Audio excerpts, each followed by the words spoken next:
স্বামীর টাকা না থাকলে এই পৃথিবীতে কারো কাছে দাম নাই। নিজের মা বাবা হোক কিংবা শ্বশুরবাড়ি, কোনো জায়গায় এক ফোঁটা মূল্য পাওয়া যাবে না। আসসালামু আলাইকুম এভরিওয়ান, আমি আমেনা সিদ্দিকী। কি অবস্থা সবার? সবাই কেমন আছেন? আমি তো আলহামদুলিল্লাহ ভালো। নতুন আরও একটি ডেইলি ব্লগ দেখার জন্য সবাইকে ওয়েলকাম জানাচ্ছি। তো এখান থেকে প্লাস্টিকের ওয়ার্ড্রোবটা পাশের রুমে শিফট করে এখানে একটা কাঠের ওয়ার্ড্রোব নিয়ে নিলাম। আর কাঠের ওয়ার্ড্রোব এর আগেও একটা ছিল, ওটা নষ্ট হয়ে যাওয়ার পরে ওইটা হলো পরিবর্তন করে বাড়ি পাঠিয়ে দিয়ে আমার বর প্লাস্টিকের ওয়ার্ড্রোব নিয়ে এসেছিল। এখন যেহেতু আমার ঘরে জনসংখ্যাও বেশি, কাপড় চোপড়ও বেশি, কাপড় চোপড় এত পরিমাণ বাড়ছে যে কাঠের আলমারি, স্টিল আলমারি, প্লাস্টিক ওয়ার্ড্রোব সব কিছু বুক হয়ে যাওয়ার পরেও আমি জায়গা পাচ্ছি না কাপড় রাখার জন্য।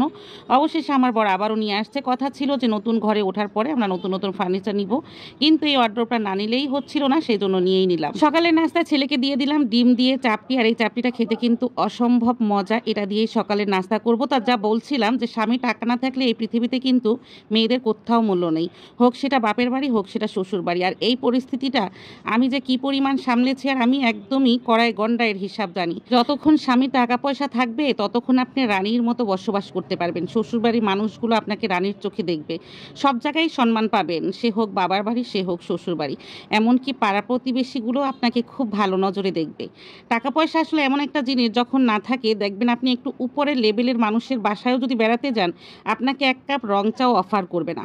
যখন আপনার টাকা পয়সা থাকবে, আপনি একটু উচ্চ লেভেলে থাকবেন, তখন আপনি যাওয়ার পরে আপনাকে এমন আদর যত্ন করবে, সেটা আপনি অনেকের ক্ষেত্রে হয়তো বা দেখেছেন, আপনার নিজের ক্ষেত্রেও হয়তো বা দেখেছেন। বিপদে না পড়লে মানুষ চেনা যায় না। 2022 সালে একবার বিপদে পড়েছিলাম, আলহামদুলিল্লাহ সেই বিপদ কেটেও গেছে, কিন্তু কাছে দূরের অনেক মানুষ নির্দ্বিধায় চিনে গেছি।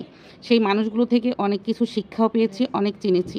কাছের মানুষ কারা, দূরের মানুষ কারা, কাছের বন্ধু কারা, কাদের বিপদে পাওয়া যাইবে কিংবা যাইবে না, সেই মানুষগুলো আমি খুব হাড়ে হাড়ে চিনেছি।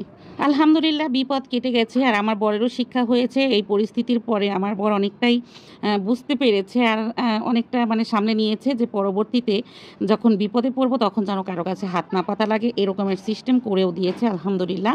কথা বলতে বলতে এই যে আমি অনেকটাই এলোমেলো একটা ব্লগ সাজিয়েছি, রান্না বান্না করতেছি, আর ওদিনকার ভিডিওটা করতেই মন চাচ্ছিল না, সেই জন্য ব্লগটা একটু এলোমেলো হয়ে গেছে। এই যে সুরমা মাছ দিয়ে হলো কাঁকরোল ভাজা ভাজা করবো, একটু কি বলবো মাখা মাখা ভুনা টাইপের করবো, আর তেলাপিয়া মাছ হলো ভুনা করবো। তো তেলাপিয়া মাছটাও ভেজে নিচ্ছি ওই ফ্রাই প্যানেই। এর আগে সুরমা মাছ ফ্রাই করেছিলাম।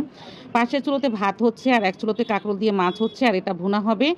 আর চিচিঙ্গা আলু দিয়ে মাছের মাথা দিয়ে ঝোল হবে। তো এটাই ছিল আমাদের দুপুরে রান্না বান্না। তো মাছগুলো হলো ভেজে নিচ্ছি। আর একটা কথা শেয়ার করি আপনাদের সঙ্গে, স্বপ্ন থেকে যে আদা রসুনের পেস্ট নিয়ে এসেছিলো আমার বর, আদার পেস্ট, রসুনের পেস্ট, পেঁয়াজের পেস্ট, এই মশলাটা দিয়ে আমি যত রকমের রান্না যতভাবে ভালোভাবে করার চেষ্টা করি, এই মশলাটা দিয়ে রান্না করার পরে কোনো রকমের আমি আদা রসুনের ফ্লেভার তো পাই না, উল্টা ওই খাবারের পুরো স্বাদটাই নষ্ট হয়ে যায়।